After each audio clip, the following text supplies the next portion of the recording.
دنیا میں کوئی بھی بڑے سے بڑا آرٹسٹ اس بیلنس کے مقابلے میں کوئی دوسرا بیلنس قائم نہیں کر سکتا۔ آنکھیں یہاں ہیں، ذرا پلٹ کے دیکھیے، ناک یہاں ہے، کہیں اور لگا کے دیکھیے، کان یہاں ہیں، کہیں اور فٹ کر دیجئے، ہاتھ یہاں ہیں، کہیں اور لگا دیجئے، پیر کسی اور ڈیزائن کا بنا دیجئے، تو کارٹون بنا سکتے ہو، انسان نہیں بنا سکتے۔ فطرت اللہ التی فطر الناس علیہا لا تبدیل لخلق اللہ، تمہارا ڈیزائن فطرت الہی پہ بنایا گیا ہے، اس میں کوئی چینج نہیں آئے گا۔ لہذا اپنے چہروں کو اسلام کی طرف پھیرے رہو تاکہ انرجی ملتی رہے اور فطرت زندہ رہے۔ یہ بات ہو گئی۔ فرائڈ کا ایک جملہ میں نے نقل کیا کہ یہ جبلت آتی کہاں سے ہے؟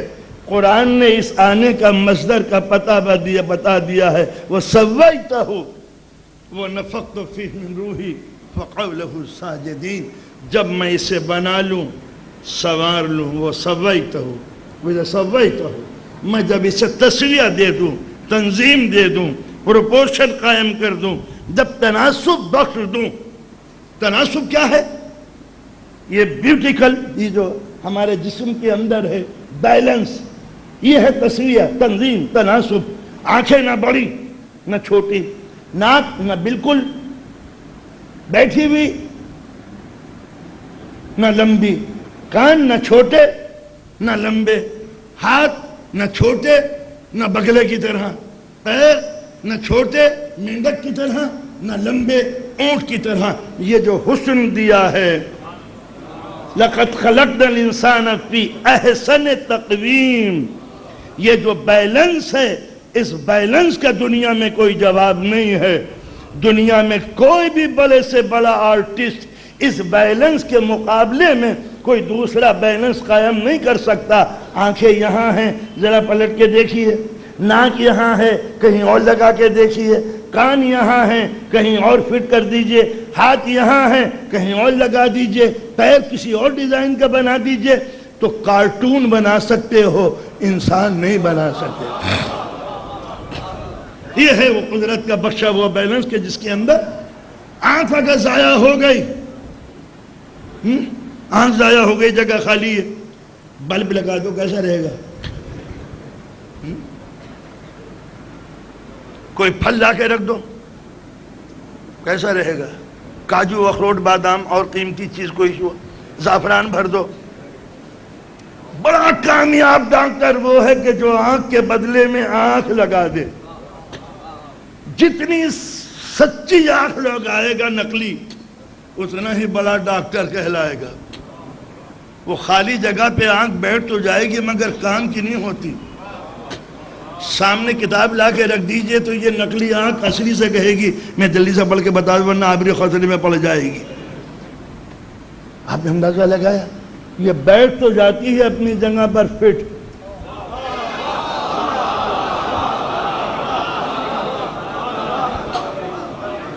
مگر جب پھنستی ہے آنکھ تو کتاب جو ہے وہ ذرا پڑھ دینا، اب پڑھتی ہے یہ آنکھ، خوش ہوتی ہے یہ آنکھ کہ اے آنکھ اگر تو نہ ہوتی تو میں تو گئی تھی۔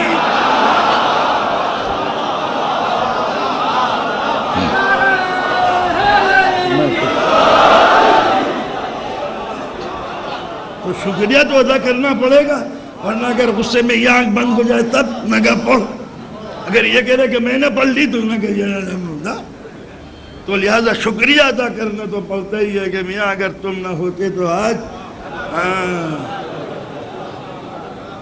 تو چشم پوشی مت کرتے رہنا۔ اچھا یہ ہے بڑی سخی آنکھ، ایسے موقع پہ اگر یہ بند ہو جا کرے تو کیا نقصان ہے؟ کیا معلوم ہوا کہ یہ آنکھ کے سامنے کوئی مسئلہ آ گیا، نقلی آنکھ کے سامنے کوئی مسئلہ آ گیا تو یہ مسئلہ اپنے دریچے بند کر لے، کیا نقصان ہے؟ مگر اللہ کی قسم یہ عین اللہ بھی عجیب ہوتا ہے۔ ہر مصیبت کی گھڑی پہ اس کے بند دریچے کھل جاتے ہیں۔ اچھا نہ تانا دیتا ہے، نہ احسان جتاتا ہے، نہ غصہ کرتا ہے۔ ارے میاں غصہ ہی کرو، چشم پوشی کرو، ذرا نظر بدل لو، اس نے کہا کہ ہماری ڈیوٹی اللہ والی ہوتی ہے، بدلہ تو وہ لیتے ہیں کہ جن کے پاس کوئی گنجائش نہیں ہوتی، ہمارے یہاں تو بہت گنجائش، ان باتوں سے ہمارے یہاں کچھ نہیں ہوتا۔ تو وہ سویتہ ونفخت فیہ من روحی، میں جب اس کو بیلنس کر لوں تو میں اپنی صلاحیتیں اس کے اندر ڈالوں گا، اپنی روح میں سے کچھ، جب یہ میری کوالٹی اس کے جسم میں جائیں، سبمٹ یور سیلف ٹوٹلی، اپنے آپ کو اس کے آگے سرنگوں کر دینا۔ تو فرشتوں کو جو جھکنے کا حکم دیا وہ جسم کے نام نہیں تھا، الہی صفتوں کے آگے سر جھکا دو۔ تو اس کے معنی ہے کہ اگر جسم کے آگے سر جھکایا ہوتا کہ جب میں آدم کا پتلا بنا لوں اور بہت ہی خوبصورت بنا دوں سب سر جھکا دینا، تو دنیا کو بت پرستی کا جواز مل جاتا کہ خاموش جسم کے آگے سر جھکایا جا سکتا ہے۔ اسلام نے کہہ دیا صفتوں کے آگے تو سر جھک سکتا ہے، جسم کے آگے سر نہیں جھک سکتا۔ تو صرف یہ کہہ دینا کہ ہم صاحب کمال ہیں، ہمارے سامنے جھکو، کوالٹی ہو تو بتاؤ۔ تو اب قدرت نے صفتیں دی، جب انسان اس دنیا میں آیا تو صفتیں لے کے آیا، جب صفتیں لے کے آیا وہ تھی فطرت الہیہ۔ اب فطرت کے ہوتے ہوئے کسی حکم کی ضرورت نہ تھی، وہی اندر سے فطرت گائیڈ کرتی، لیفٹ رائٹ، ادھر چلو ادھر چلو، یہ برا ہے یہ حلال ہے یہ حرام۔ جیسے جانوروں کی فطرت شریعت کی جگہ آ کر ان کی ہدایت کرتی ہے، جانوروں میں کوئی تصادم تو نہیں پایا جاتا جی، کوئی بھی نہیں کہ صاحب بھینسا بدمعاش ہو گیا کہ گایوں کو پردہ کرنا چاہیے اس کی شرارت کی بنا پر، کوئی جرم سرزد نہیں ہوتا، ایک ہی کھیت میں سب چکتے ہیں، اس میں کوئی پریشانی تو بیت نہیں ہوتی۔ یا یہ بکریاں جانے سے انکار کر دے کہ صاحب یہ بیل کے بچے ہمیں بڑے پریشان کرتے ہیں، ہم نہیں جائیں گے، یہ کوئی ایجوکیشن سسٹم ہمارے لیے مناسب نہیں ہے۔ کوئی گستاخیاں جانوروں کی طرف سے نہیں ہوتی، اس لیے کہ فطرت ان کو کنٹرول کرتی ہے اندر سے۔ کبھی آپ نے شکایت نہ سنی ہوگی کہ بلی بچوں کے لائے ہوئے پٹاٹو چپس کھا گئی، کبھی نہیں سنا ہوا گھر کا پلا ہوا کتا کم سارے ٹماٹر کھا گیا جو افطاری کے وقت آئے تھے، کیونکہ فطرت کے ان کے خلاف ہے، وہ چیز نہیں کھاتے جو ان کی شریعت میں حرام ہے۔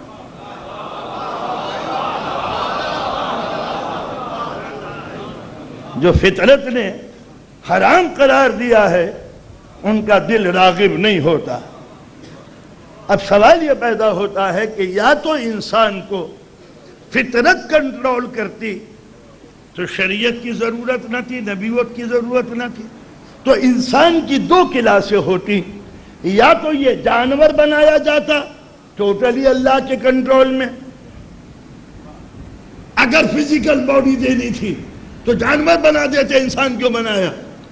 یا اسپریچول باڈی دینی تھی تو فرشتہ بنا دیا جاتا، وہ بھی کنٹرول میں، یعنی جب نور کو قدرت کنٹرول میں رکھے تو ملک بنتی ہے، مٹی کو کنٹرول میں رکھے تو جانور بنتا ہے۔ انسان کو ایسا بنانا ہے جو جانوروں کو بھی چھوڑ دے، ملک کو بھی چھوڑ دے۔ اب یہ بننا تھا انسان، جب انسان بنایا اب اس کو دی قدرت نے جاتے وقت فطرت، جب یہ فطرت لے کے آیا دنیا میں تو فطرت گائیڈ کر سکتی تھی جانوروں کی طرح یا ملک کی طرح۔ کبھی آپ نے نہیں سنا ہوگا کسی حدیث میں فرشتوں میں کھلبلی مچ گئی، حوروں نے ایجیٹیشن کر دیا، کچھ بدمعاش فرشتے جنت میں حوروں کے علاقے میں چلے گئے، نہ جانے کیسے کیسے غزلیں پڑھ رہے تھے۔ کوئی جرم وہاں سرزد نہیں ہو سکتا، اس لیے کہ عصمت مشیت کے ڈائریکٹ کنٹرول میں ہے۔ اگر یہ کنٹرول نہ ہوتا تو جنت کے مرغزاروں پہ غزلیں جنم لیتی، فسانے لوٹتے، دریچے ٹوٹتے، اور ازواج المطہرات کا تصور مجروح ہو کے رہ جاتا، شکوک و شبہات پیدا ہو جاتے۔ تو نہ جانور نہ ملک، انسان کو جو قدرت نے جبلت دی، فطرت دی، انسٹنکٹ بخشی، اس انسٹنکٹ پہ، اس فطرت پہ، اس جبلت پہ گرد پڑنی شروع ہوئی، ماں کے دودھ کی، باپ کے خون کی، علاقائی اثرات، کلچر، کوچنگ، اسکولنگ، غذا کا اثر، آب و ہوا کا اثر، سورج کی گردش کا اثر، یہ وہ عوامل ہیں جو انسان کی طبیعت کے اوپر اپنے اثرات ڈالتے ہیں۔ سورج تیز ہے یا سورج ٹھنڈا، انسان کے ذہن پر اثر پڑے گا۔ اسی واسطے ہمارے یہاں گرمیوں کا آدمی اور ہوتا ہے، سردیوں کا آدمی اور ہوتا ہے، دونوں میں فرق ہے اس کے اندر۔ اسی طریقے سے غذا، حلال کی غذا کی تاثیر اور ہوتی ہے، حرام کی غذا کی تاثیر اور ہوتی ہے۔ پاک باز عورتوں کے بچے اور ہوتے ہیں، ناکارہ اور آوارہ عورتوں کی اولادیں الگ ہوتی ہیں، شریف النسب انسانوں کی اولادیں اور ہوتی ہیں، مجرم اور قاتلوں کے بیٹے اور ہوتے ہیں۔ آپ نے اندازہ لگایا، اچھے ماحول کے پروردہ اور ہوتے ہیں، برے ماحول کے پروردہ اور ہوتے ہیں۔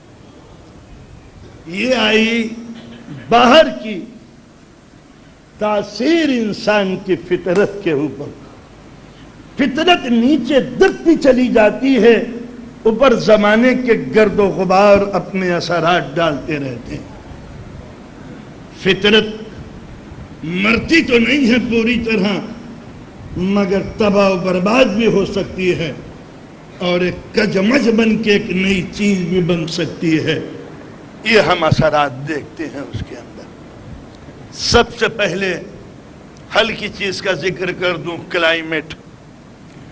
زمین کا اثر زمین کے بیٹوں پہ پڑتا ہے، لہذا مکے کے رہنے والوں کے ذہن اور ہوتے ہیں، مدینے کے رہنے والوں کی تاثیر اور ہوتی ہے۔ مدینے کے لوگ اور ہوتے ہیں اور کوفے کے رہنے والے اور ہوتے ہیں۔ زمانے کی گردش پہم مٹی کے اثرات اپنا اثر ڈالتے ہیں۔ اگر قندار کے انار یہاں پر لا کے بوئے جائیں سندھ میں تو وہ بات پیدا نہیں ہو سکتی۔ بنارس کا لنگڑا کسی اور علاقے میں بولا جائے تو مارکیٹ میں تیز تو دوڑ سکتا ہے، مگر اس ریٹ پہ نہیں بک سکتا، وہ تاثیر نہیں ہوتی۔ انڈیا میں ایک جگہ ہے جون پور، اس کے صرف ایک کھیت میں میرے ٹانگ کے برابر موٹی اتنی بڑی مولی ہوتی ہے، مگر پڑوس کے کھیت میں وہی بیچاری اختصار کی زندگی گزارتی ہے۔ الہ آباد کے صرف ایک ہی باغ کے امرود مشہور تھے جو الہ آبادی مشہور ہو گئے، ورنہ اور بھی علاقے کے اندر تو معلوم ہوا کہ مٹی کا اثر اپنی جگہ پر ہوتا ہے اور اس سے انکار نہیں کیا جا سکتا۔ جب کھیرے اور ککڑی کے اوپر زمین کا اثر ہو سکتا ہے تو انسان کی طبیعت کے اوپر اس کا اثر کیوں نہیں ہوتا؟